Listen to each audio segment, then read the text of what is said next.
Hydrogen है, ठीक है। और सारे हाइड्रोजन होने के कारण सब एक जैसा ही रहेगा, है ना। वो या तो हाइड्रोजन आमने सामने होंगे एक दूसरे के, या बीच में होंगे। तो अगर बिल्कुल सामने सामने होंगे तो वो एक्लिप्स होता है, और फिर अगर बीच में होंगे तो स्टैगर्ड होता है ना? हाँ, अगर ब्यूटेन का लिखते हैं ना अपन, जो अपन ने देखा था, तो ब्यूटेन के अंदर एक्लिप्स में तो ऐसे आएगा बिल्कुल मिथाइल, ये फुली एक्लिप्स है बेटा, ठीक है।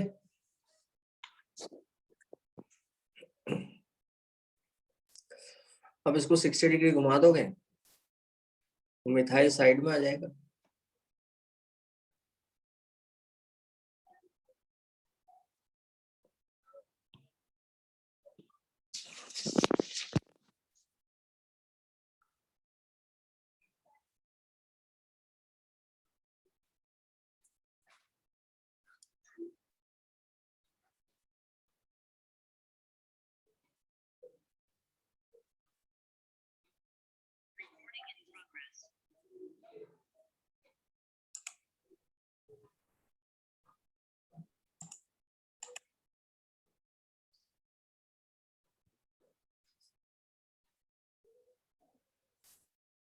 दिख रहा? तो इसको अपन गॉश कहेंगे, इसको, ठीक है। और फिर से फिर मिथाइल इस हाइड्रोजन के सामने आ जाएगा, और घुमाओगे तो पार्शियली एक्लिप्स कहलाएगा। और फिर बिल्कुल अपोजिट आ जाएगा, समझ आया। और अपोजिट आ जाएगा तो ये फुली स्टैगर्ड कहलाएगा, समझ आ गया अंशिका बेटा? Yes sir. और फिर वापस से, मतलब अपन ने आगे वाले मिथाइल को तो फिक्स रख दिया, पीछे वाले को घुमाए जा रहे हैं ना, या फिर, और आप आगे वाले को भी घुमा सकते हो तो भी वही होगा, है ना। और फिर वापस से जब ऐसे करने लगोगे तो पार्शियली एक्लिप्स बन जाएगा, जब ये मिथाइल हाइड्रोजन के सामने आ जाएगा। फिर गॉश बन जाएगा। गॉश का मतलब जो 60 डिग्री पे होता है साइड में, इधर या इधर, तो वो गॉश कहलाएगा। समझ आ गया? तो इस तरह से अभी लगातार बदलते रहेंगे। सबसे ज्यादा एनर्जी इसकी होगी और सबसे कम एनर्जी इसकी, क्योंकि दो सबसे बड़े बड़े ग्रुप्स सबसे दूर दूर है। क्लियर? तो आई होप ये क्लियर हो गया। कोई डाउट? और कोई doubt? No sir. Okay, very good, आपने डाउट पूछा, ठीक है, बहुत अच्छा, अच्छी बात है। अगर कोई ऐसा डाउट हो तो बिल्कुल डू डिस्कस कीजिए, ठीक है। अपन आगे चलते हैं अपने टॉपिक पे। तो अपन सल्फेट्स का अपन ने देखा था, है ना। और इसके बाद अपन को देखना है कार्बाइड्स के बारे में।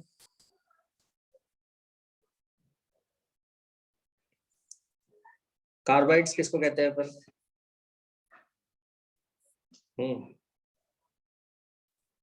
कार्बाइड्स मतलब कार्बन के कंपाउंड, राइट। और कार्बन के कंपाउंड कौन से बनेंगे अपने, ठीक है, अपन को ये देखना है। क्लियर? और इसको अपन कैसे देखेंगे? देखिए, कार्बन के साथ जब आप हीट करोगे इनको तो कार्बाइड बनते हैं। डायरेक्टली मेटल कार्बन के साथ रिएक्शन कर जाते हैं तो कार्बाइड बन जाते हैं आपके, कई और कई जगह नहीं करते, है ना। जैसे बेरिलियम जो होगा आपका, वो डायरेक्टली मेटल के साथ रिएक्ट नहीं करेगा, ठीक है। जो बेरिलियम है उसके में अपन बेरिलियम ऑक्साइड लेंगे, ठीक है। बेरिलियम ऑक्साइड को कार्बन के साथ हीट करेंगे तो फिर वो जाकर आपका इसके साथ हीट होगा, कार्बाइड बनाएगा। अब ये सभी अलग अलग तरह के कार्बाइड बनते हैं अपने, है ना। अब इनमें जो एनायन होता है कार्बन का, उसके हिसाब से अपन इनको क्लासिफाई करते हैं, ठीक है। तो जैसे बेरिलियम कार्बाइड जो है आपका, वो कैसे बन सकता है? डायरेक्टली बेरिलियम अपन ने देखा था कि उसका स्ट्रक्चर बड़ा ही क्रिस्टलाइन होता है, जिसमें सारे बेरिलियम एटम होते हैं, जुड़े रहते हैं ना, तो वो डायरेक्टली रिएक्ट नहीं करता। उसके बदले अपन क्या करते हैं, बेरिलियम ऑक्साइड लेते हैं और उसको कार्बन के साथ हीट करते हैं,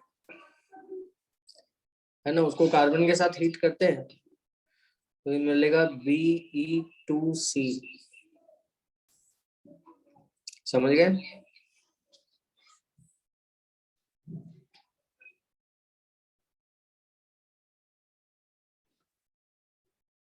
कार्बन मोनोऑक्साइड बन जाएगा, ये कहलाता है आपका बेरिलियम कार्बाइड।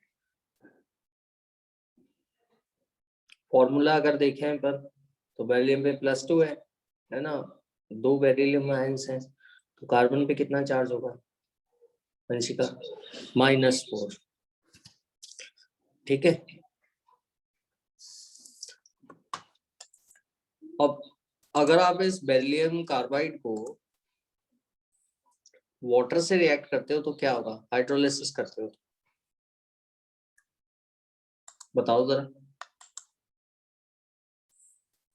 तो वाटर मतलब H+ और OH-, ठीक है, एक H+ है और एक OH- है, तो H+ को तो माइनस पे लगा दो एनायन पे, और OH- को जो प्लस है उस पे लगा दो, क्या मिलेगा अपन को? अपन को मिलेगा बेरिलियम हाइड्रोक्साइड।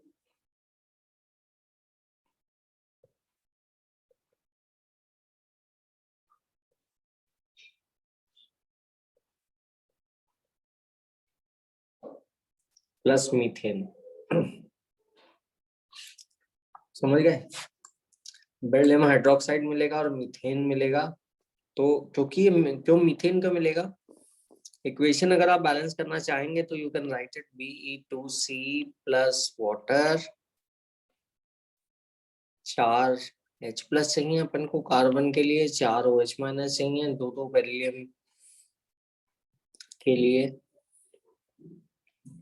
तो ट्वाइस बेरिलियम हाइड्रोक्साइड और मीथेन। ये बैलेंस्ड इक्वेशन है, क्योंकि ये मीथेन रिलीज कर रहा है, क्योंकि इसके अंदर जो एनायन है C पे -4 है, इसलिए इसको मीथेनाइड कहा जाता है। समझ में आ गया?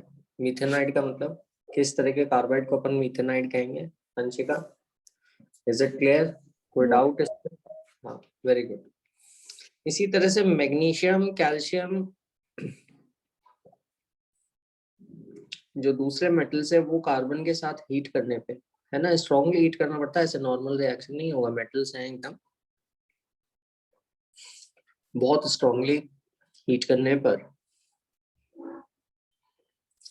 ये इस तरह का कुछ कार्बाइड देता है ना। ये जो मेटल है अपना, ये डायरेक्टली कार्बन के साथ, ये मैग्नीशियम, कैल्शियम, स्ट्रोंशियम, बेरियम होता है, ठीक है। और ये अपन जानते हैं अल्कलाइन अर्थ मेटल है, तो इनपे +2 चार्ज होगा, और +2 चार्ज होगा तो इस पे क्या होगा चार्ज, -2। ठीक है, तो यहाँ पे जो एनायन है अपना, वो अगर अपन देखें तो C22- है, तो वो इस तरह का होगा, ठीक है। अब इस C22- को अपन कहेंगे इथाइनाइड,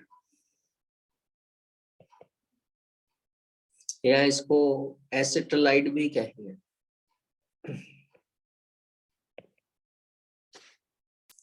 ठीक है।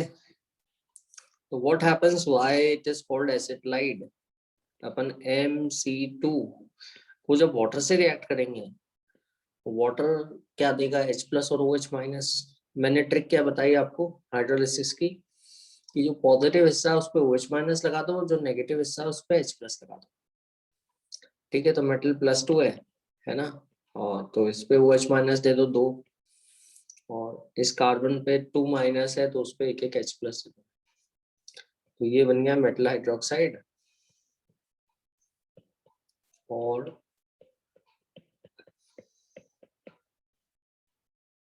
ये एसिटिलीन गैस, ये है इथाइनाइड, है ना, एसिटिलीन गैस, इसलिए इसको एसिटिलाइड या इथाइनाइड कहा जाता है, क्योंकि इथाइन देता है। समझ गए? अगर मैग्नीशियम को अपन और हीट करते हैं, इसमें मैग्नीशियम की एक खास बात है, और वो खास बात ये है कि मैग्नीशियम कार्बाइड को और अपन ने हीट किया कार्बन के साथ, तो ज्यादा कार्बन जुड़ जाएंगे, और वो बन जाएगा Mg2C3, ठीक है। ये एक अलग तरह का कार्बन है, तो ये भी कार्बाइड, क्योंकि आपका कैटायन तो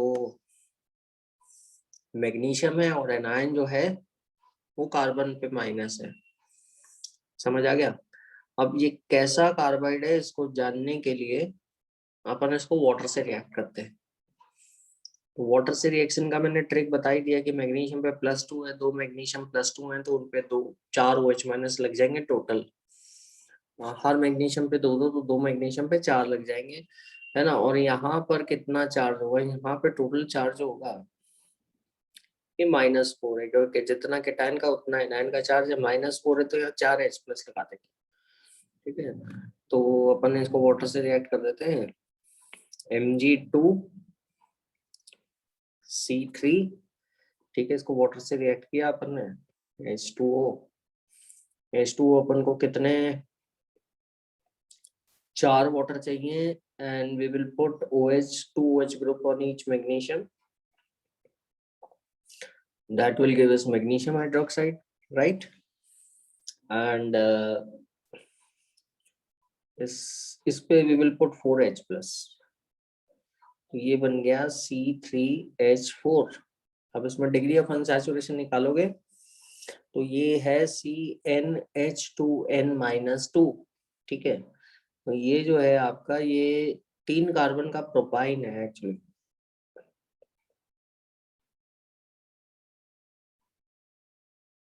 और एक्चुअल में तो इस कार्बाइड को अपन प्रोपाइन देने वाला कार्बाइड कहेंगे, है ना। सिर्फ मैग्नीशियम ही बनाता है, मैग्नीशियम के लिए खास डिस्कशन है, तो इसको अपन कहेंगे प्रोपाइनाइड।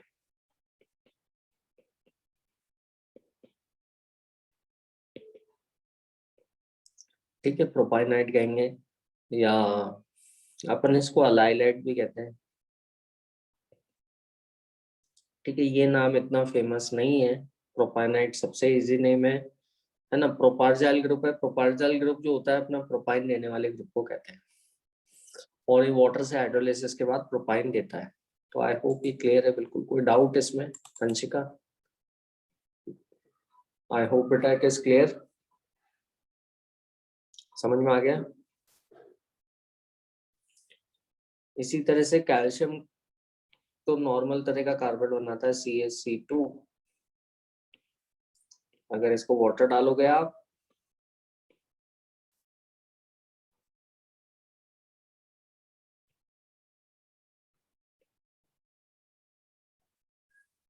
तो ये भी C2 2- है ना, तो ये एक्चुअली एसिटलाइड है, इथाइनाइड है, ये भी एसिटिलीन गैस देगा ये, समझ गए। कैल्शियम कार्बाइड को अगर आप नाइट्रोजन से रिएक्ट करोगे, N2 गैस से, हाई टेम्परेचर पे, तो ये रिएक्शन बड़ा इंपॉर्टेंट है, ये ध्यान रखना आप, ठीक है। तो यहाँ पे मिलेगा CaNCN+C,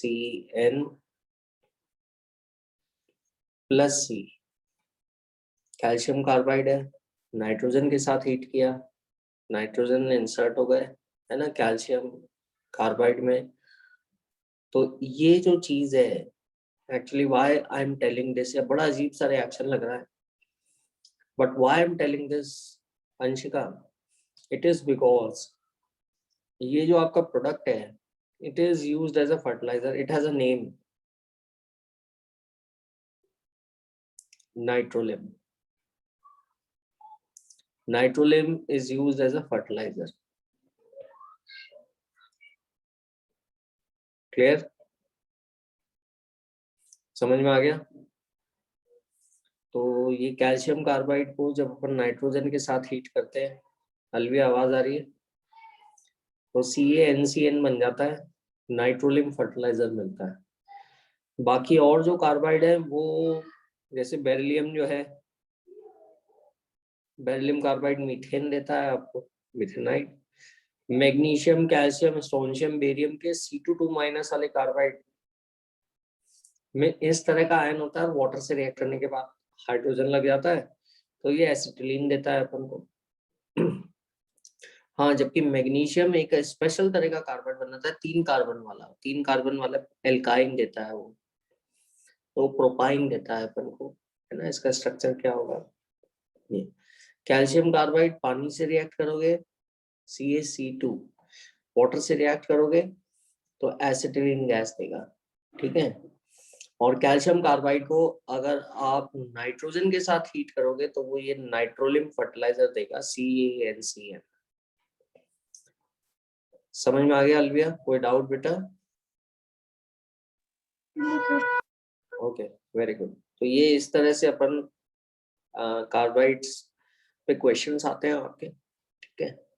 फिर अपन इसमें कैल्शियम कार्बाइड जो है ना, ये कैल्शियम हाइड्रोक्साइड देगा। तो ये जो गैस है ये ऑक्सी एसिटिलीन फ्लेम में काम में आती है, ऑक्सी एसिटिलीन टॉर्च या वेल्डिंग में काम में आती है। तो इसको एसिटिलीन गैस को आपने देखा होगा वेल्डिंग, वेल्डिंग के अंदर एक तो इलेक्ट्रिक आर्क वेल्डिंग होती है जिसमें खूब स्पार्क निकलते हैं ना, काफी सारे, वो इलेक्ट्रिक वेल्डिंग होती है। और एक एसिटिलीन वाली वेल्डिंग होती है। एसिटिलीन वाली वेल्डिंग में आपको एक फ्लेम दिखती है, बस फ्लेम रहेगी, उस फ्लेम से आप कट करोगे या काम में लोगे रिएक्शंस में, तो वो एसिटिलीन वाली वेल्डिंग कहलाती है ना। तो एसिटिलीन उसमें काम में आती है। और कैल्शियम हाइड्रोक्साइड तो अपन को पता ही है, अपन ने पढ़ा था कैल्शियम हाइड्रोक्साइड, CaO बना लो, है ना। CO में वाटर डाल दो, H2, तो क्या बन जाएगा? कैल्शियम हाइड्रोक्साइड बन जाएगा, CaOH होल ट्वाइस, ठीक है। लाइम वाटर है, लाइम वाटर में CO2 पास कर दो तो मिल्की हो जाएगा। क्यों? क्योंकि कैल्शियम कार्बोनेट बन जाता है वापस से, कैल्शियम कार्बोनेट डिजोल्व नहीं होता, और H2, ठीक है। इसके अंदर से क्लोरीन पास कर दो तो ये CaCl2 और CaOCl2 बन जाता है, OCl। तो ये कैल्शियम ऑक्सी क्लोराइड कहलाता है, ब्लीचिंग पाउडर दे देता है।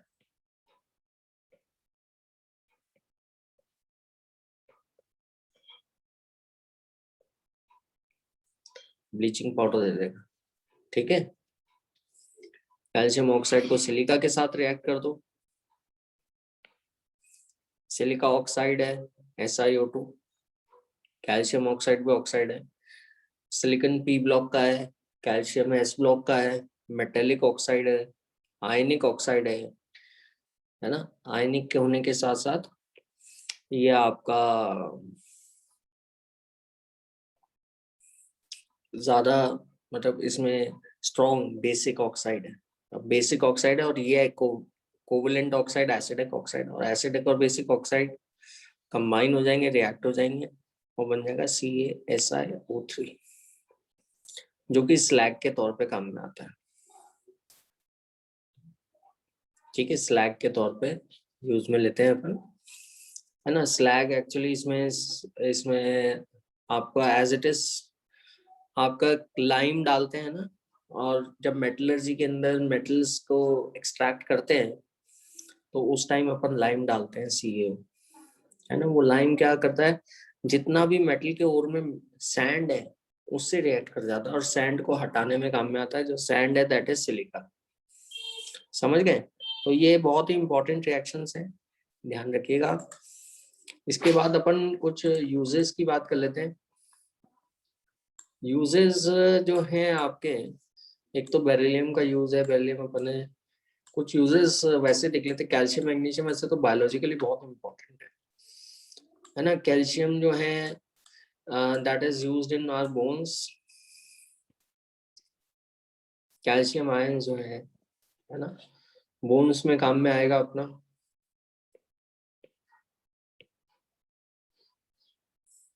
बेरिलियम जो है एक्सरे विंडोज बनाने में काम में आता है,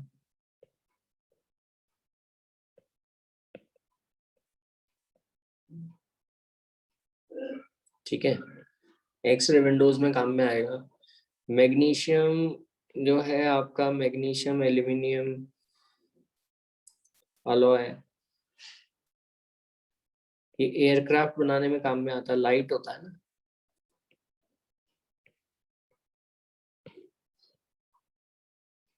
एयरक्राफ्ट की बॉडी में काम में आता है, ठीक है।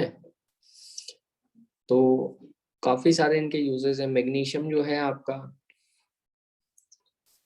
Mg2+ आयन क्लोरोफिल का पार्ट होता है,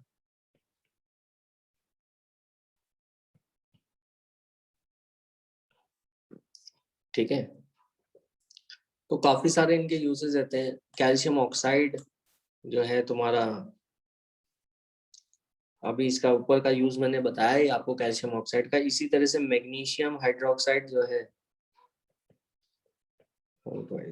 ये आपका एंटासिड टैबलेट्स में काम में आता है। ठीक है, जब एसिडिटी हो जाती है तो वी टेक दिस, राइट। फिर अपन को करना था डायगोनल रिलेशनशिप और अबनॉर्मल प्रॉपर्टी। अभी अपन देखते आ रहे हैं कि जो पहला एलिमेंट होता है ना, उसकी प्रॉपर्टीज बाकी के एलिमेंट्स के मुकाबले काफी अलग होती हैं, है ना। और उसका रीजन जो है, जैसे सेकंड पीरियड एलिमेंट है बेरिलियम, वहां पे लिथियम था, है ना। लिथियम की प्रॉपर्टीज काफी अलग थी बाकी के ग्रुप के मेंबर्स से, और लिथियम की प्रॉपर्टीज जो थी वो मैग्नीशियम से मैच कर रही थी, जो उससे डायगोनली प्लेस्ड लोकेटेड था। इसी तरह से जो बेरिलियम है ना, उसकी भी एनोमैलस प्रॉपर्टीज रहेगी।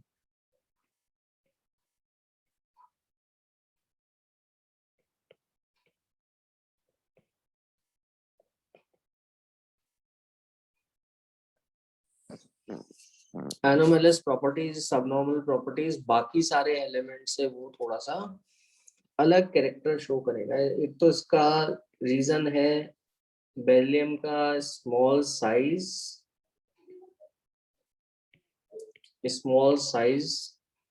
ठीक है। दूसरा high ionization energy,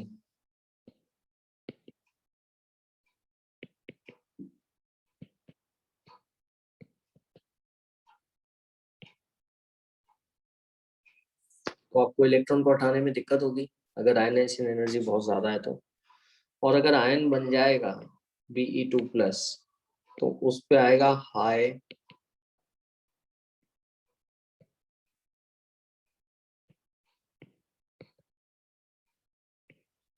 charge by size ratio.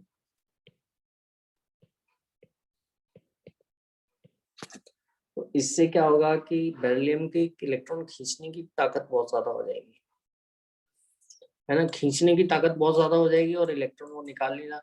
तो वो इसका इन सब बातों से क्या मतलब निकल रहा है कि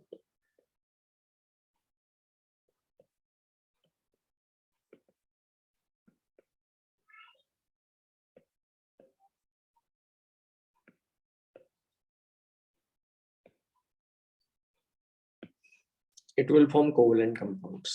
काफी सारे बेरिलियम के जो कंपाउंड है वो कोवलेंट है ना। अपन ने देखा था बेरिलियम हाइड्राइड, देखा था बेरिलियम हाइड्राइड, अपन ने देखा कि उसका ब्रिज स्ट्रक्चर है ना, उसके जुड़ता जाएगा, ज्वाइन करता जाएगा, अपन ने ये देखा था लास्ट टाइम पे।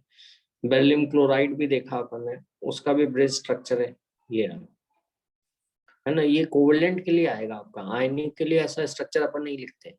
आयनिक के लिए just we put what, we put cation and anion side by side, ठीक है। फिर दूसरी प्रॉब्लम ये है कि आपका जो बेरिलियम है सेकंड पीरियड एलिमेंट है। ये सभी सेकंड पीरियड एलिमेंट की प्रॉब्लम है एक्चुअली। तो सेकंड पीरियड ऑफ एलिमेंट होने के कारण जो आपका बेरिलियम होगा ये आपके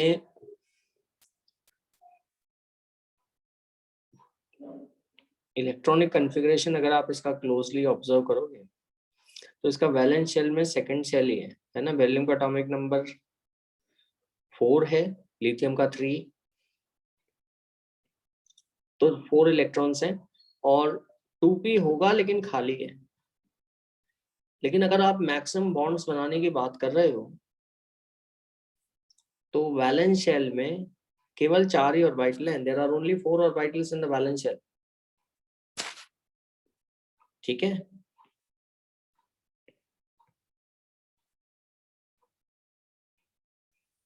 तो 4 ऑर्बिटल्स कौन कौन से हैं, 2s के और 2p के।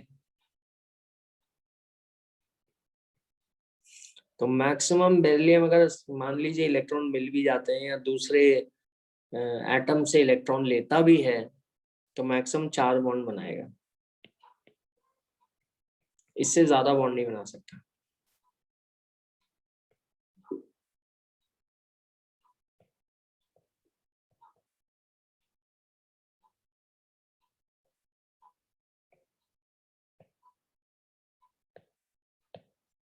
इससे ज्यादा नहीं बनाएगा।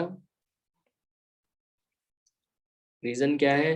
क्योंकि सेकंड पेड एलिमेंट है। बाकी सारे जितने भी एलिमेंट्स हैं, ठीक है, उन सबका साइज बड़ा है, ठीक है, आयनाइजेशन एनर्जी कम है ना, मेल्टिंग पॉइंट भी कम है, ठीक है, तो इस कारण से they can form cations easily, and if they can form cations easily, their form they due to larger size they will have ionic compounds, तो उनके आयनिक कंपाउंड्स बनेंगे।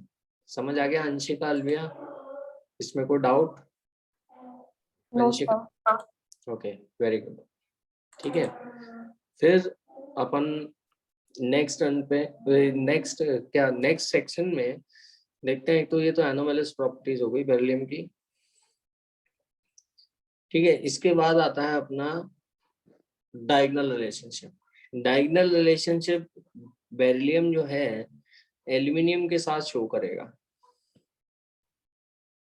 क्यों? क्योंकि अगर आप इधर आओगे तो बोरॉन आता है, बोरॉन थोड़ा छोटा हो जाता है। फिर नीचे आओगे तो एल्यूमिनियम, एल्यूमिनियम फिर से थोड़ा सा बड़ा हो जाता है। तो ये और ये है ना, डायगोनली प्लेस्ड है, डायगोनली। तो ये दोनों डायगोनल रिलेशनशिप एक जैसी प्रॉपर्टी शो करते हैं, तो इसलिए इनको अपन इसमें डायगोनल रिलेशनशिप में पढ़ते हैं। ठीक है अलविया, समझ में आ रहा है? कोई डाउट बेटा?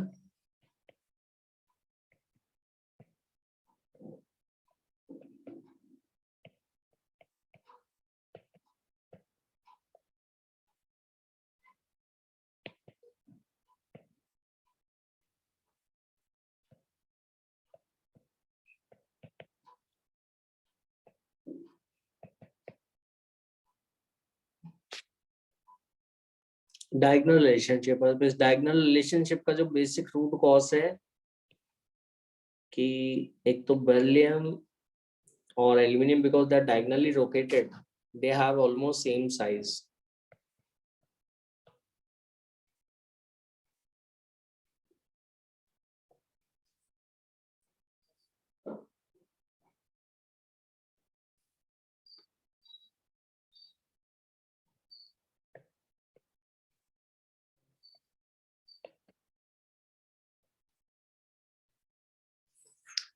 ठीक है, और साइज के साथ साथ इनका दूसरी बात बोले, चार्ज अपॉन साइज रेशियो भी करीब करीब एक जैसा है।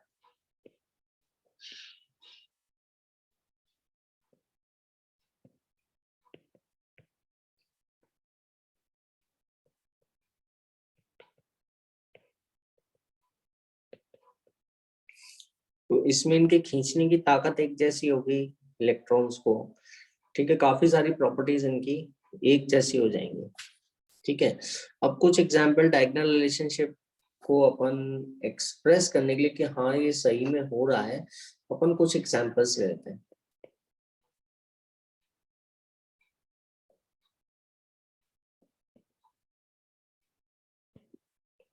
और वो कुछ एग्जाम्पल कौन कौन से हैं?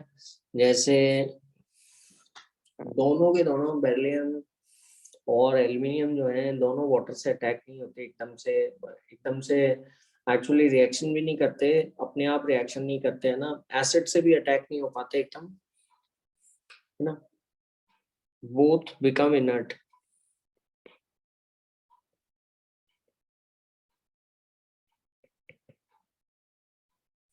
बोथ कौन कौन? बेरिलियम और एल्यूमिनियम।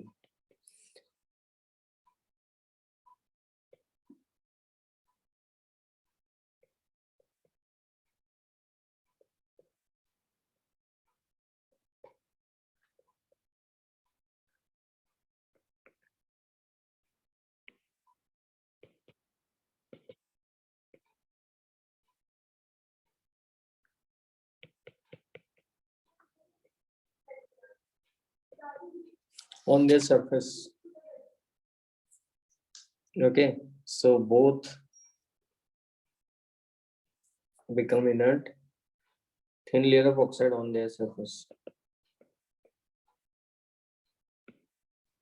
ठीक है, तो ऑक्साइड की लेयर फॉर्म हो जाएगी BeO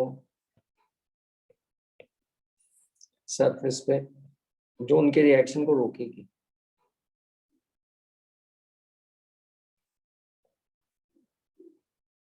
ठीक है, समझ में आ गया? तो ये एक तरह का डायगोनल रिलेशनशिप है कि दोनों ही स्ट्रॉन्ग एसिड से, जैसे नाइट्रिक एसिड से रिएक्शन रुक जाएगा एकदम, क्योंकि ऑक्साइड की लेयर फॉर्म हो जाती है इसलिए। ठीक है, और दूसरी चीज जो है बेरिलियम, ये दोनों ही एम्फोटेरिक है।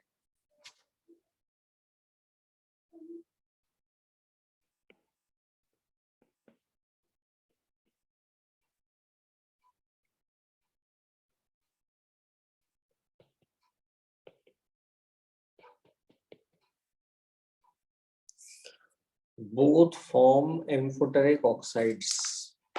एम्फोटेरिक ऑक्साइड्स क्या होते हैं अपने? जो दोनों से रिएक्ट करते हैं ना। तो बेरिलियम ऑक्साइड जो है आपका HCl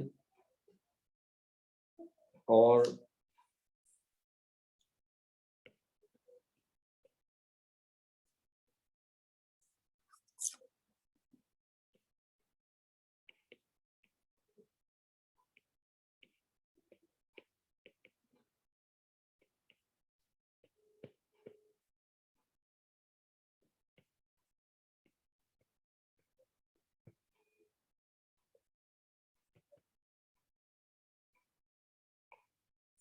तो दोनों से एक्चुअली रिएक्शन हो जाएगा। दोनों एम्फोटेरिक का मतलब जो दोनों से रिएक्ट करते हैं, एसिड से भी बेस से भी, है ना। न्यूट्रल मतलब जो दोनों से, एसिड से भी रिएक्ट नहीं करते, बेस से भी रिएक्ट नहीं करते। बेरिलियम क्लोराइड हो गया, और दूसरा हो गया Na2BeO2, है ना। Na2, क्योंकि बेरिलियम पे +2 है, दो ऑक्साइड आयन है, तो Na2BeO2 प्लस H2। ओके, इसी तरह से Al2O3 भी HCl से रिएक्ट कर जाएगा, AlCl3 बना लेगा, और NaOH से रिएक्ट कर जाएगा। NaOH अगर हॉट कंडीशन में रहते हो तो ऑक्साइड बना दो,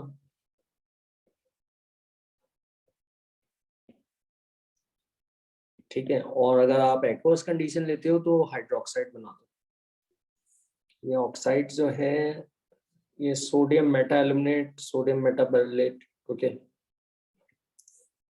तो अगर आपके एक्सेस डाइल्यूट कंडीशन है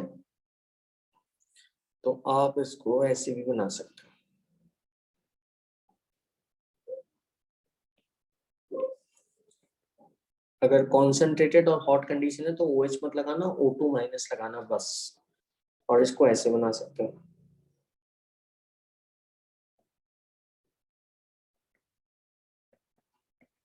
समझ आ गया? तो इस तरह से अपन देख सकते हैं। दूसरी चीज जो है बोथ फॉर्म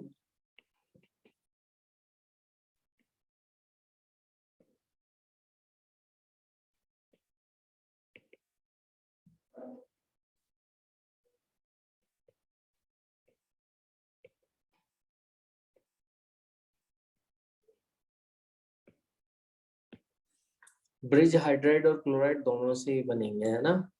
वो क्योंकि दोनों इलेक्ट्रॉन डेफिशिएंट है, और दोनों जैसे BeH2N अपन ने डिस्कस किया था, ब्रिज बॉन्ड थे, है ना, बनाना बॉन्ड या 3 सेंटर 2 इलेक्ट्रॉन बॉन्ड। इसी तरह से अपन एल्यूमिनियम हाइड्राइड पे भी कर सकते हैं। ठीक है, अपन ने BeCl2 का पॉलीमेरिक स्ट्रक्चर देखा सॉलिड स्टेट में, राइट। और एल्यूमिनियम का भी अपन, अब एल्यूमिनियम का तो अभी अपन देखने वाले हैं बस, सॉलिड स्टेट में पॉलीमेरिक स्ट्रक्चर है। दोनों छोटे साइज के कारण कॉम्प्लेक्स बना सकते हैं। बोथ एक्सिबिट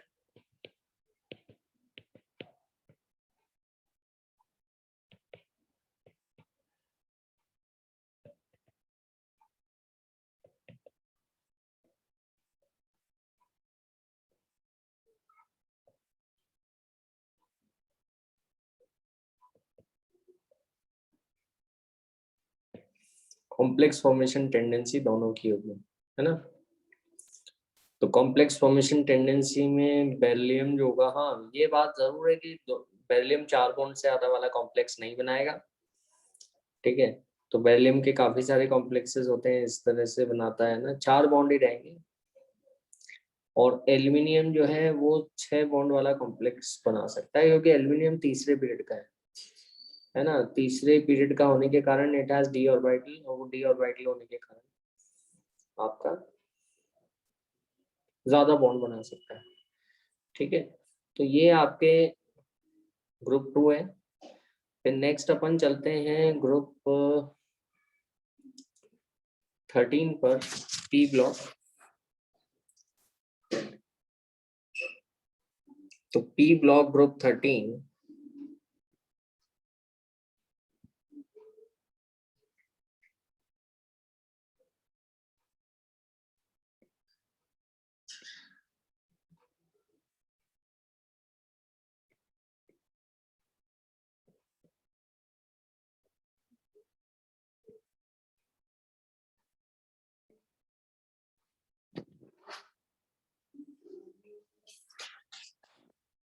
पी ब्लॉक के अंदर जनरल इलेक्ट्रॉनिक कॉन्फ़िगरेशन क्या होगा, अलविया बताओ।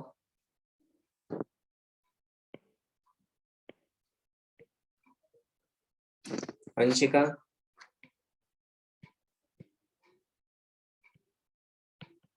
जनरल इलेक्ट्रॉनिक कॉन्फ़िगरेशन क्या रहेगा।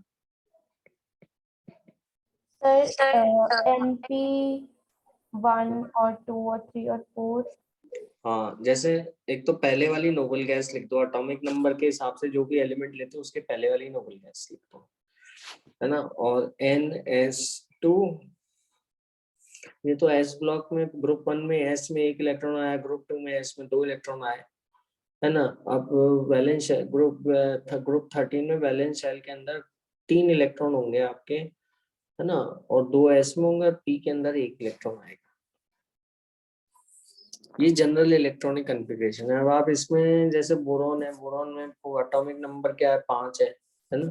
5 एटॉमिक नंबर, तो 5 में पहले नोबल गैस कौन सी आती है अपनी, 5 से पहले नोबल गैस आती है अपनी हीलियम। तो बोरॉन का लिख दो ऐसे, हीलियम। और ये तो फर्स्ट पीरियड 2s2 2p1। अपन ने पीरियोडिक प्रॉपर्टीज में देखा था कि जैसे सेकंड पीरियड है तो वैलेंस, सेकंड पीरियड के अंदर जो इलेक्ट्रॉनिक कॉन्फ़िगरेशन में सबसे बड़ा शेल होगा वो सेकंड शेल होगा।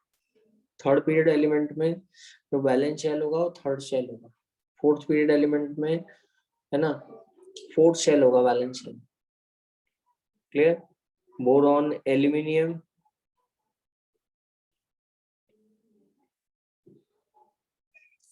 एल्यूमिनियम का एटॉमिक नंबर 13 है ना। तो नियॉन ले लो, फिर 3s2, एक ही ग्रुप में एक जैसा इलेक्ट्रॉनिक कॉन्फ़िगरेशन आएगा, ठीक है।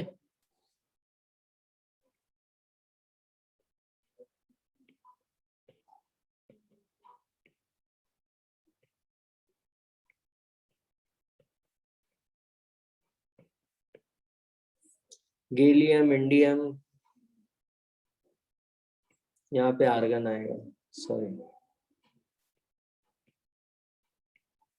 अच्छा, यहाँ पे एक चीज और आएगी, 4s से पहले 3d करता है।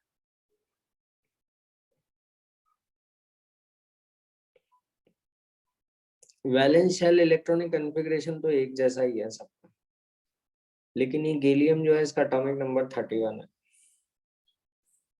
है ना। तो यहाँ पे देखिए, अगर आप देखेंगे पीरियोडिक टेबल में दिख रहा है, तो इधर बेरिलियम के डायरेक्ट नेबर बोरॉन है, मैग्नीशियम का नेबर एल्यूमिनियम है। तो मैग्नीशियम में एस में 2 इलेक्ट्रॉन आए, है ना, और एल्यूमिनियम में पी में 1 इलेक्ट्रॉन आया। लेकिन कैल्शियम का डायरेक्ट नेबर गैलियम नहीं है। अगर आपको दिख रहा है गैलियम 31 है, गैलियम और कैल्शियम के बीच में 10 एलिमेंट्स और हैं। तो कैल्शियम में S2 होगा, और S2 के बाद एक एक इलेक्ट्रॉन डी में जाएगा। दिखा कि नहीं दिखा, अंशिका दिख रहा है, क्लियर। अलविया, तो दोनों नेबर नहीं है एक्चुअली। इसी तरह से आप देख सकते हो इसमें, स्ट्रोंशियम है, स्ट्रोंशियम के बाद भी नेबर नहीं है एक्चुअली। इंडियम, बीच में 10 एलिमेंट है डी ब्लॉक के, है ना, तो वो डी में 10 इलेक्ट्रॉन आएंगे। फिर बेरियम और रेडियम देख लो। अब बेरियम के बाद आपके ये एफ ब्लॉक के एलिमेंट भी आएंगे, है ना, 14 इलेक्ट्रॉन इसमें आएंगे, फिर 10 इलेक्ट्रॉन इसमें डी ब्लॉक वाले में आएंगे, फिर थीलियम आएगा, है ना। इसी तरह से इसमें होगा। खैर लास्ट वाले को तो अपन लेते नहीं है, रेडियो एक्टिव है, तो ये अपन को ध्यान रखना है थोड़ा सा। यहाँ पर इंडियम है, इंडियम का 36 क्रिप्टन 4d10, ये n+l रूल के हिसाब से भरा है अपन, है ना, क्योंकि n+l रूल में 3s 3p 3p के बाद 3d नहीं भरेगा। समझ आया? अपन ने देखा था पीरियोडिक प्रॉपर्टीज के अंदर, एटॉमिक स्ट्रक्चर में देखा था, अंशिका याद होगा। समझ आया कि नहीं आया अंशिका? जल्दी बताओ। अलविया, आई होप समझ में आ रहा है बिल्कुल क्लियर? ओके, वेरी गुड बेटा, है ना। तो फिर इंडियम है, इंडियम में अपना इलेक्ट्रॉनिक कॉन्फ़िगरेशन, ये गैलियम इंडियम डी ब्लॉक के बाद पढ़ते हैं, है ना। ये फोर्थ पीरियड का, फोर्थ पीरियड, फिफ्थ पीरियड, है ना। वैलेंस शेल तो वही है, वैलेंस शेल तो वही रहेगा। फिर सिक्स पीरियड में आता है थेलियम, है ना। सिक्स, तो पहले वाली नोबल गैस लिख दो, जेनॉन, ठीक है। और जेनॉन के बाद आएगा एफ ब्लॉक एलिमेंट आ जाते हैं सिक्स पीरियड में, तो 4f, 4d के बाद 4f नहीं बना, 4d के बाद 5p 5s 5p बना, है ना। 5s 4d, समझ आ रहा है ना वो वाले। इसके बाद 4d के डायरेक्ट बाद 4f नहीं भर रहा था, है ना। तो यहाँ पर 4f 14, फिर 5d अब भरेगा n+l रूल के हिसाब से, 5d 10 और 6s2 6p1, है ना। अब एक बात ध्यान रखो यहाँ पर कि इनका शील्डिंग पुअर होता है। शील्डिंग क्या होता है? एक्चुअली ये तो न्यूक्लियस है अपने पास, ठीक है, ये अंदर के इलेक्ट्रॉन्स है, मान लीजिए इनर इलेक्ट्रॉन्स, और ये आउटर इलेक्ट्रॉन्स है, ठीक है। अब ये इनर इलेक्ट्रॉन्स जो है रिपल्शन करते हैं बाहर के इलेक्ट्रॉन्स, और इससे जनरली क्या होता है, साइज बड़ा हो जाता है, इसको अपन शील्डिंग कह रहे हैं। अब ये शील्डिंग जो है कमजोर है,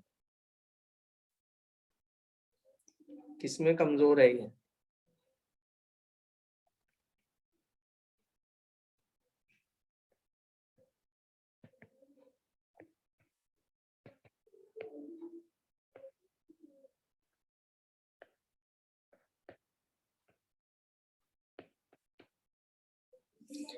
डी और एफ ऑर्बिटल का शील्डिंग कमजोर है, क्योंकि डी और एफ ऑर्बिटल क्या होते हैं, बिखरे बिखरे से रहते हैं। अब बिखरे बिखरे से रहने के कारण क्या होता है कि वो अपने बाहर वाले इलेक्ट्रॉन को रिपेल नहीं करते, तो बाहर वाले जो इलेक्ट्रॉन है वो न्यूक्लियस की तरफ ज्यादा अट्रैक्शन फील करते हैं, ठीक है, डिफ्यूज होते हैं ये डी और एफ, तो साइज छोटा हो जाता है ना। ये अपन ने पहले पढ़ा था। अब ये मैं यहाँ वापस से क्यों बताने लग गया एकदम, है ना, क्योंकि अपना पहला सवाल ही इसी पे आता है। जनरल प्रॉपर्टीज में सबसे पहले जो प्रॉपर्टी आती है रेडियस। अंशिका समझ में आ रहा है? बहुत इंपॉर्टेंट चीज है ना, ये काफी एग्जाम्स में आ चुका है। एटॉमिक रेडियस, तो एटॉमिक रेडियस के अंदर एक्सपेक्टेशन क्या थी, पहले तो एक्सपेक्टेशन लिख लें अपन अपनी। बोरॉन से बड़ा एल्यूमिनियम, एल्यूमिनियम से बड़ा गैलियम, गैलियम से बड़ा इंडियम, इंडियम से बड़ा थेलियम। समझ गए? लेकिन पता है हुआ क्या, ये तो एक्सपेक्टेड ऑर्डर है, ये यहाँ आ गया, छोटा है। गैलियम है चौथे पीरियड का, और तीसरे पीरियड वाले से भी छोटा हो गया। ऐसा कैसे? देखो यहाँ पे डी ऑर्बिटल आ गए है ना, तो डी ऑर्बिटल की क्या होता है, इलेक्ट्रॉन डी के अपन शेप जानते ही हैं, डबल डम्बल होता है, डिफ्यूज होता है ना, बिखरा बिखरा सा रहता है, बड़ा होता है, दूर होता है वो। तो वो बाहर के इलेक्ट्रॉन को, अच्छा बाहर के इलेक्ट्रॉन में मैं इतना इंटरेस्टेड क्यों क्यों हूँ? क्योंकि बाहर के इलेक्ट्रॉन से ही तो साइड डिसाइड होगा। तो वो बाहर के इलेक्ट्रॉन को रिपल्शन कम करेगा, बाहर के इलेक्ट्रॉन अंदर की ओर अट्रैक्ट हो जाएंगे, तो साइज छोटा हो जाएगा। तो यहाँ पे गैलियम का साइज छोटा होता है ना, due to poor shielding of d orbitals. तो ये एक्चुअली में ऑर्डर ये नहीं है ना, वो मैंने बता दिया। ऑर्डर एक्चुअली बोरॉन, बोरॉन से गैलियम, एल्यूमिनियम, इंडियम, इंडियम और ये थीलियम। तो यहाँ पे एक तो अपनी गड़बड़ हो गई है ना, और यहाँ भी गड़बड़ हो गई। गड़बड़ ऐसे हुई कि थीलियम तो बहुत बड़ा होना चाहिए, 6 पीरियड का एलिमेंट है 5 पीरियड से, लेकिन वो करीब करीब सेम ही है, बहुत नियरली सेम है ना इंडियम के। तो वहां पे भी यही टेंशन है कि क्योंकि 6 पीरियड में वो इलेक्ट्रॉन एफ में चले गए। एफ तो बहुत सारे लोग होते हैं, एफ में बिखरा बिखरा सा होता है ना। अब वो बिखरा बिखरा सा होगा, डिफ्यूज होगा, तो वो अपने बाहर वाले इलेक्ट्रॉन को रिपेल नहीं करेगा, बाहर वाले इलेक्ट्रॉन अंदर की ओर अट्रैक्शन महसूस करेंगे। अट्रैक्शन महसूस करेंगे तो साइज इतना बढ़ नहीं पाएगा जितना बढ़ना चाहिए। साइज तो बाहर वाले इलेक्ट्रॉन से ही डिसाइड होता है ना, कि बाहर वाले इलेक्ट्रॉन सेंटर से कितना दूरी पर है। समझ आ गया अंशिका, अलविया, समझ में आया कि नहीं आया? तो बहुत इंपॉर्टेंट बात है, ये ध्यान रखिएगा आप लोग, है ना, और बच्चों के समझ में भी नहीं आती है। क्लियर? थोड़ा सा ट्रिकी है, इस तरह से आप सोच लीजिएगा। रीजन आप क्या देंगे? Due to poor shielding of d orbital gallium में तो, और थेलियम में दोगे due to poor shielding of d and f orbital, f thallium में आ गए। तो एटॉमिक रेडियस का ये ट्रेंड रहेगा, है ना। फिर अपन बात करते हैं आयनाइजेशन एनर्जी की।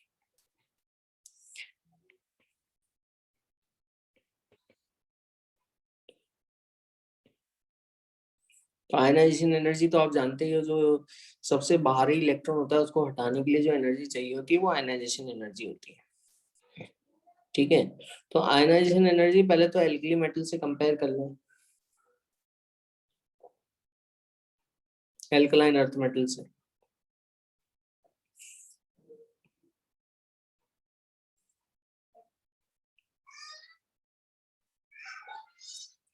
ग्रुप 2 है ना, और यहाँ पे ग्रुप 13, ग्रुप 2 और ग्रुप 13 है ना। ग्रुप 2 और ग्रुप 13 की आयनाइजेशन एनर्जी अपन कंपेयर कर सकते हैं। एक्चुअली ग्रुप 2 की ज्यादा होगी, एक ही पीरियड के ग्रुप 2 के एलिमेंट और ग्रुप 13 एलिमेंट ग्रुप 2 की ज्यादा हुई। जैसे बेरिलियम है, बेरिलियम और बोरॉन है, तो बेरिलियम की ज्यादा होगी बोरॉन से। समझ आ गया? Due to completely filled s subshell, क्योंकि यहाँ पे बैलेंस शेल क्या है, NS2, यहाँ पे क्या है NS2NP1। ठीक है, तो यहाँ पे ज्यादा होगी। एक तो ये पॉइंट है ना। दूसरा पॉइंट है कि down the group size increases,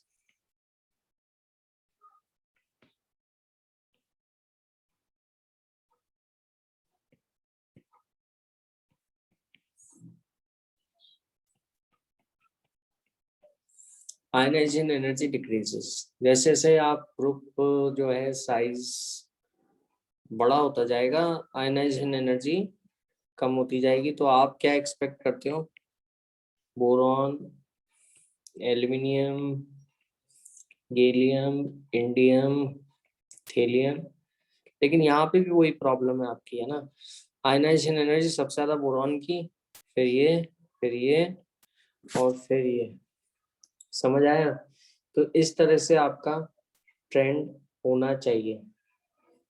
समझ गए? लेकिन अब यहाँ पे भी गड़बड़ हो गई है, यहाँ पे भी गड़बड़ वैसे ही हो रही है। एक्चुअली आयनाइजेशन एनर्जी में आप आउटर इलेक्ट्रॉन उठाते हो, अब वो आउटर इलेक्ट्रॉन जो है कितना अट्रैक्शन फील कर रहा है, इस बात से आयनाइजेशन एनर्जी डिसाइड होती है। साइज की बात सही है, ठीक है, लेकिन साइज के साथ साथ आपको ये भी देखना पड़ेगा कि वो आउटर इलेक्ट्रॉन कितना अट्रैक्शन फील कर रहा है ना। तो वो बात भी बहुत मैटर करती है। अब यहाँ पे अपन ने दो जगह गड़बड़ देखी थी, ठीक है, दो जने, एक तो थेलियम में एफ में इलेक्ट्रॉन होते हैं, एफ के इलेक्ट्रॉन जो है शील्डिंग नहीं करते। ठीक है, तो एफ वाला जो है जंप करके, और गैलियम वाला भी आगे आ जाता है। ठीक है, तो एक्चुअल ट्रेंड जो होता है वो अफेक्ट हो जाता है, क्योंकि यहाँ पे इलेक्ट्रॉन अभी तक इतना अफेक्ट नहीं हो रहा था, है ना, क्योंकि वो सब डी ब्लॉक से पहले थे, एफ ब्लॉक से पहले थे। ठीक है, तो यहाँ पे इन दोनों ने गड़बड़ कर दी अपनी। तो यहाँ पे जो ऑर्डर रहेगा, boron, thallium, gallium, aluminium, indium, ये इस तरह का ऑर्डर रहेगा। समझ आ गया? क्लियर? तो ये थेलियम तो एकदम जंप करके आगे आ गया। ठीक है, क्या रीजन दोगे इसका? क्या रीजन दोगे? अंशिका, अलवेज जरा बताओ जल्दी से, क्या रीजन देंगे थेलियम और गैलियम का जंप करके अपनी जगह से आगे आ जाने के लिए? What reason will you assign? Due to poor shielding of f orbital, d and f orbital तो थेलियम में बोलोगे, क्योंकि वहां इलेक्ट्रॉन डी और एफ में है, और गैलियम में बोलोगे due to poor shielding of d orbitals. तो समझ आ गया? तो आई होप ये क्लियर है। आयनाइजेशन एनर्जी, ये दोनों क्वेश्चंस बहुत बहुत इंपॉर्टेंट है। रीजन भी मैंने बता दिया, तो आप लिख लोगे। ग्रुप 13 का आयनाइजेशन एनर्जी ट्रेंड समझ गए? अब आयनाइजेशन एनर्जी ट्रेंड के बाद एक चीज मैं और डिस्कस कर लेता हूं आपसे, एंड दैट थिंग इज कि यहाँ पे कितनी आयनाइजेशन एनर्जी और कौन सी ऑक्सीडेशन स्टेट अपन को बनानी है ना? आयनाइजेशन एनर्जी से अफेक्ट क्या हुआ? आयनाइजेशन एनर्जी अगर कम होती है तो इलेक्ट्रॉन लूज करने वाला इलेक्ट्रोपॉजिटिव एलिमेंट हो जाता है, और वो इलेक्ट्रोपॉजिटिव एलिमेंट जो होता है ज्यादा मेटालिक कैरेक्टर एग्जिबिट करता है। अगर आयनाइजेशन एनर्जी बहुत ज्यादा है तो इलेक्ट्रॉन निकल नहीं पाएंगे, और इलेक्ट्रॉन अगर निकल नहीं पाएंगे तो नॉन मेटालिक कैरेक्टर शो करेगा। तो यहाँ पे बोरॉन जो है ये तो नॉन मेटल है, राइट? और दूसरा जो है एल्यूमिनियम,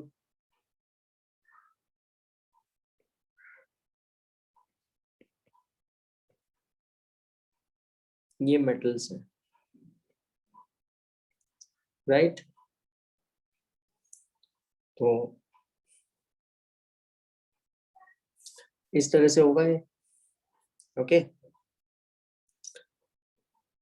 क्योंकि आयनाइजेशन एनर्जी बोरॉन की तो ज्यादा है ही, ठीक है, तो इसलिए वो नॉन मेटालिक कैरेक्टर शो करता है। अब इसमें ऐसा है कि बोरॉन जो है, बोरॉन की यहाँ पे अगर आप बात करोगे आयनाइजेशन एनर्जी इसकी, तो total 3 valence electron.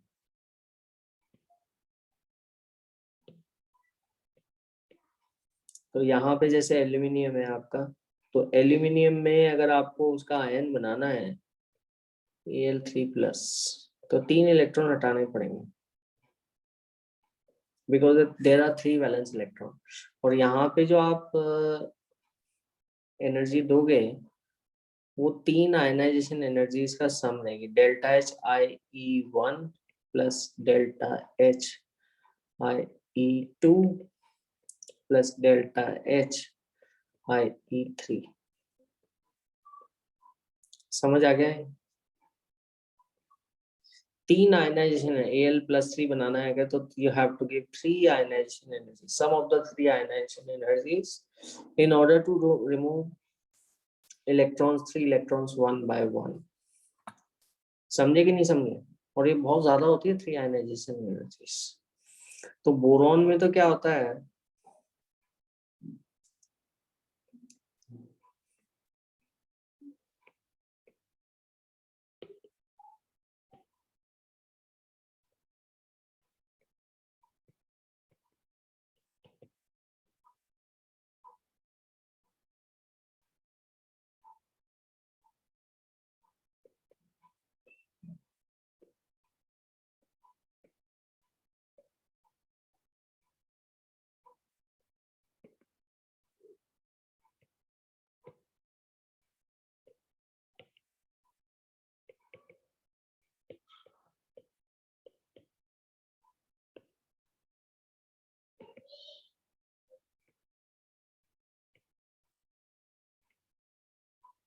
Boron dozen form B+3 ion, क्योंकि 3 आयनाइजेशन एनर्जीज बहुत ज्यादा होती हैं तो कंपाउंड में वो नहीं बनाएगा। तो बोरॉन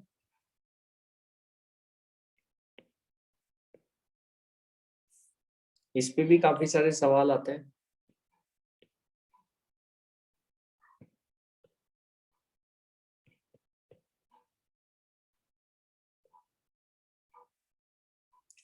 कि बोरॉन केवल कोवेलेंट कंपाउंड बनाएगा, it doesn't form ionic compound. समझ में आ गया अंशिका? बेटा समझ में आ रहा है? केवल क्योंकि 3 इलेक्ट्रॉन हटाना बहुत मुश्किल है बोरॉन के लिए। तो अगर 3 इलेक्ट्रॉन हटाना मुश्किल है तो वो कौन सा रास्ता अडॉप्ट करेगा? अगर उसको कंपाउंड फॉर्म करने हैं तो वो ये रास्ता अडॉप्ट नहीं करेगा। समझ गए? ये मुश्किल हो जाएगा क्योंकि 3 आयनाइजेशन एनर्जी बोरॉन सबसे छोटा है तो बहुत ज्यादा हो जाएगी, तो ये नहीं करेगा। तो फिर क्या करता है बोरॉन? बोरॉन के 3 इलेक्ट्रॉन है ना वैलेंस, तो वो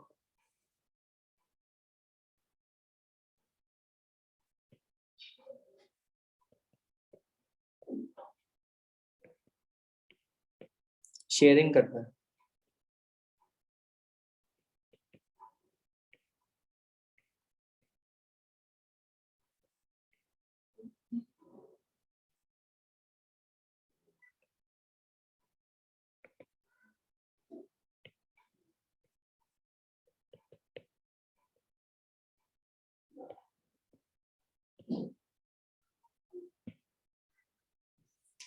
form covalent bond by sharing 3 of its valence electron.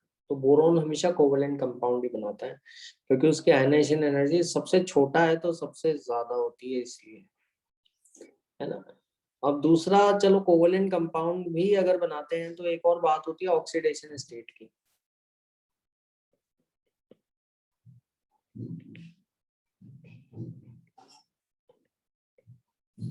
कि ऑक्सीडेशन स्टेट क्या है? ऑक्सीडेशन स्टेट जरूरी नहीं है कि आयनिक कंपाउंड की होती है, कोवेलेंट कंपाउंड की भी हो सकती है।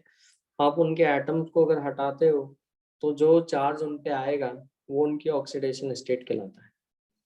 ठीक है, कितना चार्ज आएगा उस हिसाब से,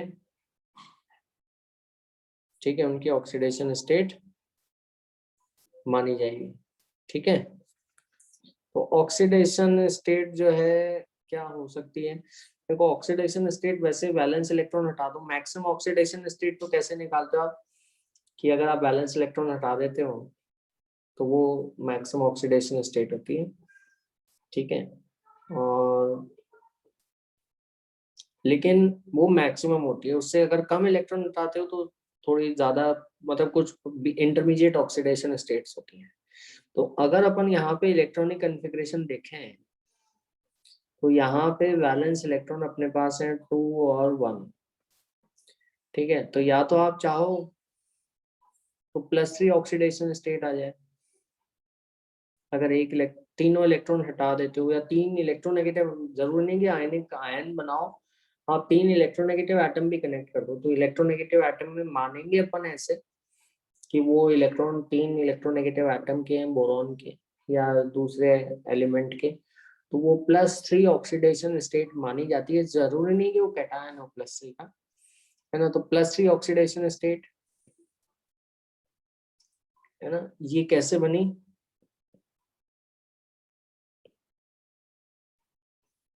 formed by removal of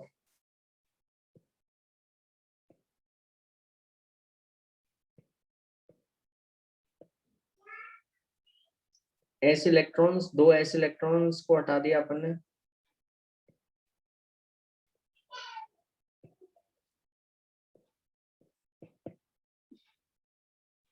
okay, और एक np इलेक्ट्रॉन को हटा दिया अपन ने।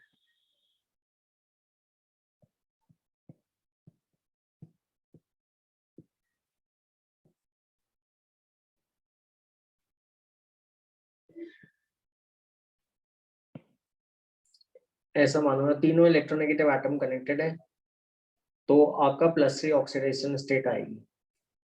ठीक है, दूसरा ऐसा भी हो सकता था अलविया कि आप सिर्फ एक ही इलेक्ट्रॉन हटाते या सिर्फ एक ही बॉन्ड बनाते जिसमें इलेक्ट्रोनेगेटिव एटम कनेक्टेड, तो वो +1 ऑक्सीडेशन स्टेट कहलाती है।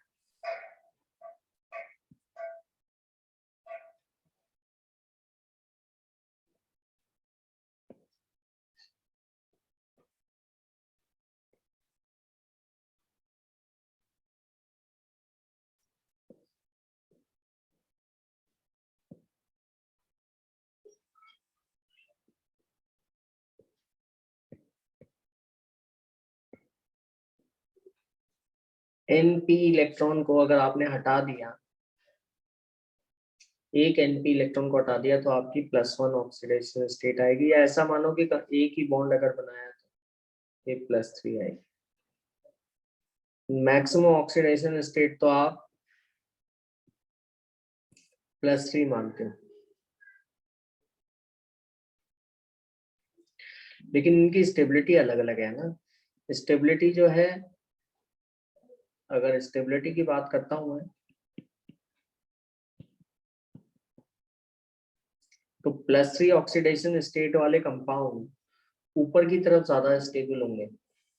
समझ आ गया?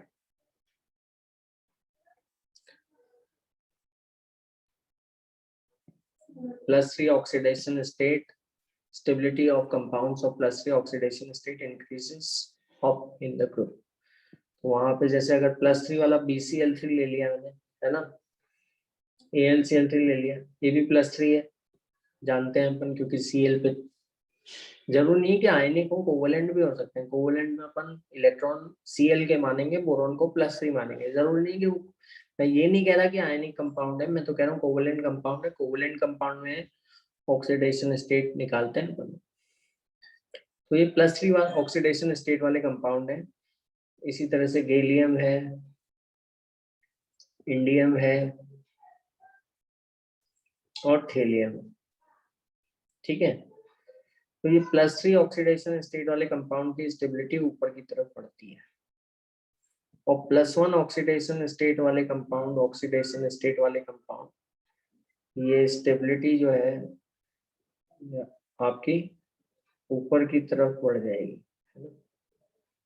यहाँ इंक्रीज होती है स्टेबिलिटी ऊपर, जैसे जैसे आप जाओगे,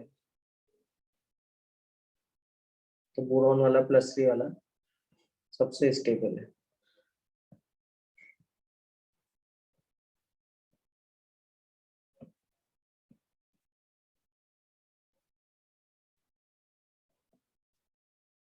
+1 की बात करते हो तो +1 वाले डाउन द ग्रुप स्टेबल है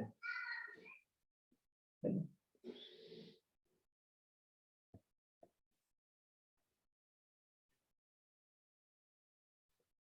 कभी अपन ने सुना ही नहीं BCl होता है, Al और Cl भी नहीं सुना, क्योंकि अनस्टेबल होते हैं, होते ही नहीं है।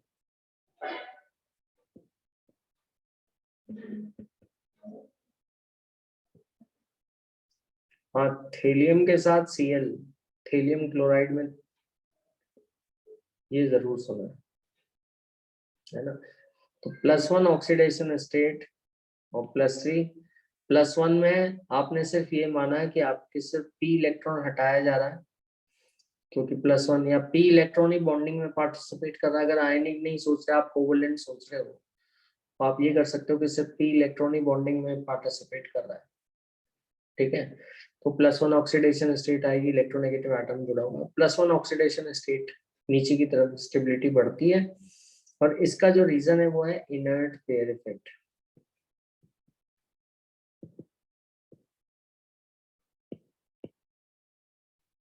इनर्ट पेयर, जैसा कि नाम से पता पड़ रहा है ना, नोबल गैस है, NH2 है, NP1 है, तो केवल ये ही पार्टिसिपेट करेगा।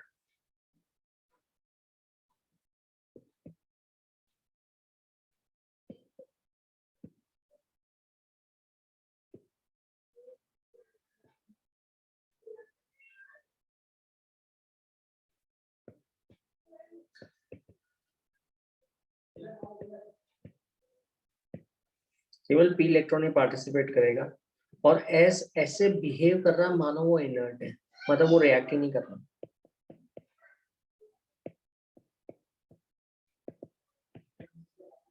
और इनर्ट पेयर इफेक्ट कौन एग्जिबिट करता है? सबसे ज्यादा थेलियम, है ना, सिक्स्थ पेयर एलिमेंट सबसे ज्यादा एग्जिबिट करते हैं।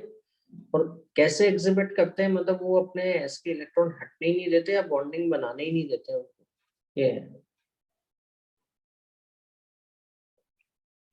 समझ आ गया अलविया?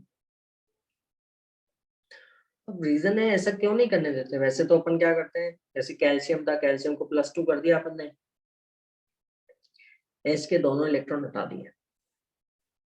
मैग्नीशियम में एस के दोनों इलेक्ट्रॉन हटा दिए, सोडियम में वैलेंस इलेक्ट्रॉन एक था उसको हटा दिया अपन, ठीक है, और उसकी अब बॉन्डिंग में पार्टिसिपेट करा दिया। यहाँ ऐसा क्या है, what is the reason and why these s electrons in spite of being valence electron they are not coming out, है ना, इसलिए अपन इसका नाम भी ऐसे ही पड़ गया, इनर्ट पेयर इफेक्ट, है ना। इन सभी बातों का रीजन जो है मैंने सबसे पहले स्टार्ट करते हुए बता दिया था। देखो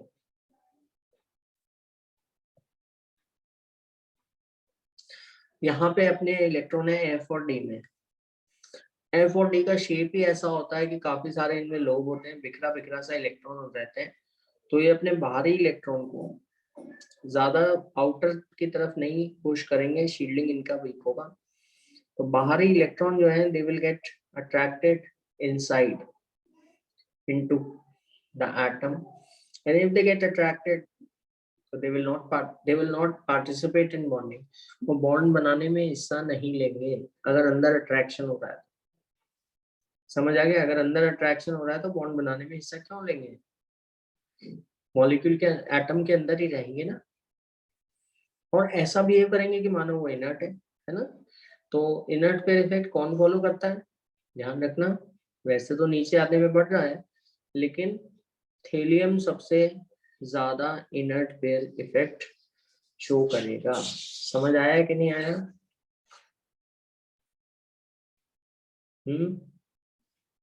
बताओ जल्दी से, अलविया, इज इट क्लियर बेटा, है ना, who will exhibit maximum inert pair effect.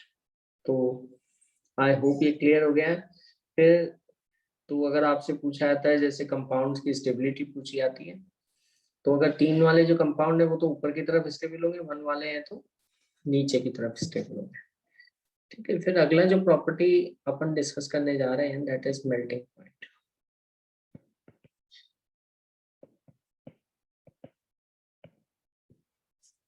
ये भी एक बहुत इंपॉर्टेंट प्रॉपर्टी है ना, एलिमेंट्स की जो अपन डिस्कस करते हैं, तो मेल्टिंग पॉइंट जो है, ठीक है, मेल्टिंग पॉइंट के अंदर जो है बोरॉन का मेल्टिंग पॉइंट बहुत ज्यादा होता है,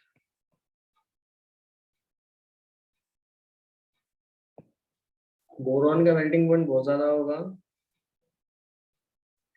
है ना। वैसे तो अपन ऐसा करते हैं कि नीचे उतरने पे मेल्टिंग पॉइंट जो है आपका डिक्रीज होता है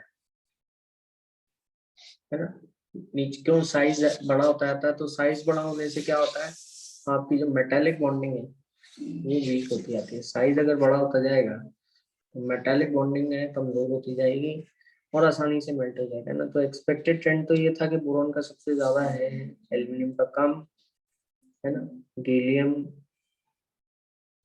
का और भी कम, फिर इंडियम का कम, है ना, फिर थीलियम। लेकिन इसमें एक्चुअली बोरॉन एल्यूमिनियम ये तो सही है ना, गैलियम, इंडियम, समझ आ गया, और फिर थेलियम। फिर ये मेल्टिंग पॉइंट का थोड़ा सा अबनॉर्मल ट्रेंड है यहाँ पर, राइट। तो अबनॉर्मल ट्रेंड कैसे है ये अपन को देखना है, क्यों हुआ ये सब, है ना, ये जानना है ना। अब नॉर्मल ट्रेंड यहाँ तक तो नॉर्मल है कि down the group the size should keep on increasing and the atom should go away from one another and they should melt away easily, ठीक है। तो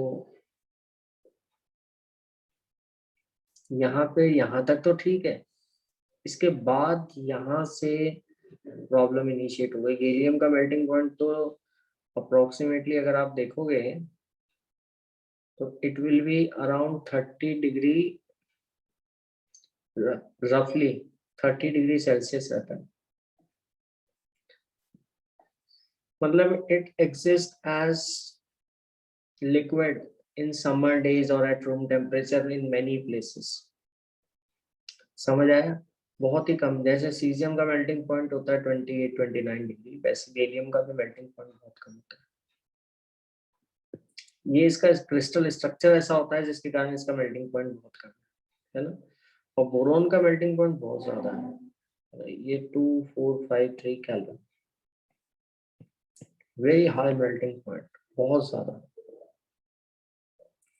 ठीक है, इसका रीजन है बोरॉन का स्ट्रक्चर।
अभी B12 का स्ट्रक्चर देखो कैसा होता है, 12 बी एटम होते हैं। तो मैं इसको इस तरह से कर रहा हूँ कि 5 एटम आपके ऐसे, अलविया बेटा दिख रहा है, 5 एटम आपके इस तरह के होंगे, दिख रहा है, बोरॉन के एटम है ये। एक एटम ऊपर लगा दो, एक एटम नीचे लगा दो, है ना, तो आपका ये B12 स्ट्रक्चर बन जाता है ना। इस स्ट्रक्चर को जैसे अपना होता है ना, टेट्राहेड्रन होता है, क्यूब होता है,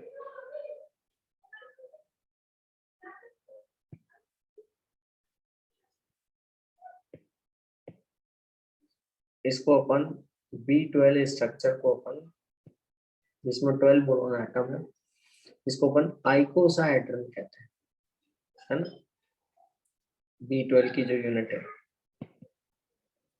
और सॉलिड बोरॉन में ऐसी सिर्फ एक यूनिट नहीं, बहुत सारी यूनिट होती है, और ये सभी आपस में एक दूसरे से कनेक्टेड रहती है।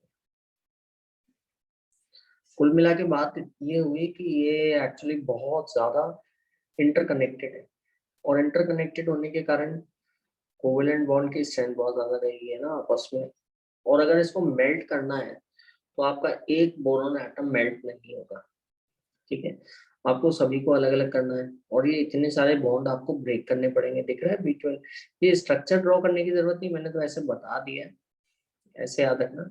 In solid state crystalline form, it exists as B12 icosahedron units joined to one another, and due to which it has got a very high melting point। ठीक है, गैलियम का क्रिस्टल स्ट्रक्चर ऐसा होता है कि उसका मेल्टिंग पॉइंट बहुत कम है, बट गैलियम का बॉइलिंग पॉइंट बहुत ज्यादा है। Low melting point, high boiling point, है ना, इसका बॉइलिंग पॉइंट करीब 2400 के करीब होता है। तो एक्चुअल में मेल्ट होके रहता है, लेकिन बॉयल वेपर बनता नहीं है, क्योंकि मेटल है ना, तो मेटल ऐसे वेपर इतना आसानी से नहीं बनेगा लिक्विड में। तो इसका बहुत लंबे टेम्परेचर इंटरवल में it can exist as liquid, और इस कारण से it is used in thermometers. ठीक है, तो ये अपन को ध्यान रखना है। Is it clear Alvia? समझ में आया कि नहीं आया? ये पॉइंट बहुत इंपॉर्टेंट है, याद रखिएगा, है ना, ये आता रहता है, पूछा जाता रहता है, तो ध्यान रखिएगा इसके बारे में, ठीक है। और रीजन मैंने आपको बता ही दिया, बोरॉन का एक तो रीजन है और एक गैलियम की बातें हैं, है ना। गैलियम बिल्कुल एबनॉर्मल ट्रेंड शो कर रहा है, कम मेल्टिंग पॉइंट है ना, और बॉइलिंग पॉइंट बहुत ज्यादा है। फिर दूसरी बात अपन ने ना ये देख ली, फिर आते हैं इनके केमिकल रिएक्शंस।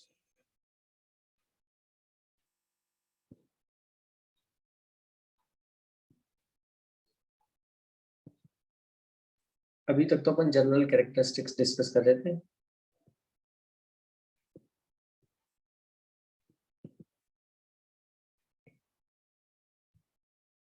तो केमिकल रिएक्शंस में कौन कौन से केमिकल रिएक्शंस हो सकते हैं? सबसे पहले तो जो अपन डिस्कस करते हैं केमिकल रिएक्शन के अंदर ना, रिएक्शन विद एयर, है ना, रिएक्शन विद एयर। और रिएक्शन विद एयर का मतलब होता है अपना reaction with oxygen and reaction with nitrogen, क्योंकि एयर में वैसे तो बहुत सारे आपके सब्सटेंसेस प्रेजेंट है, लेकिन मेनली ऑक्सीजन और नाइट्रोजन सबसे ज्यादा है ना। तो रिएक्शन विद एयर,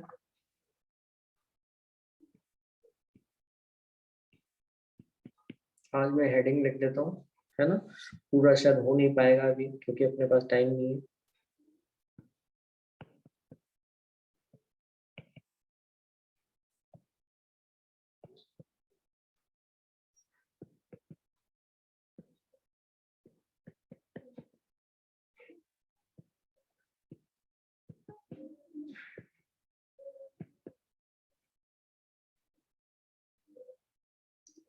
ठीक है, तो रिएक्शन विद एयर में ऑक्साइड्स और नाइट्राइड्स होंगे। अब बोरॉन जो है, अभी अपन ने आपके सामने ही ऊपर स्ट्रक्चर लिखा हुआ है,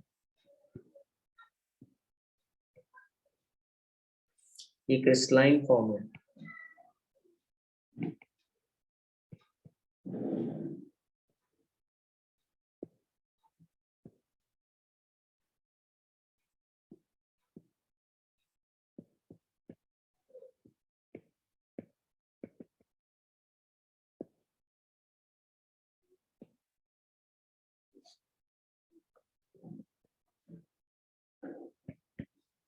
boron in crystalline form do not react, ठीक है, विद ऑक्सीजन। क्रिस्टलाइन फॉर्म में इसका मेल्टिंग पॉइंट बहुत ज्यादा है, रिएक्शन करना है तो उसको मेल्टिंग पॉइंट पहले मेल्ट करना पड़ेगा। अमोर्फस फॉर्म में रिएक्ट कर जाएगा, अमोर्फस फॉर्म पाउडर्ड फॉर्म में, लेकिन उसके लिए भी बहुत हाई टेम्परेचर लगेगा, है ना।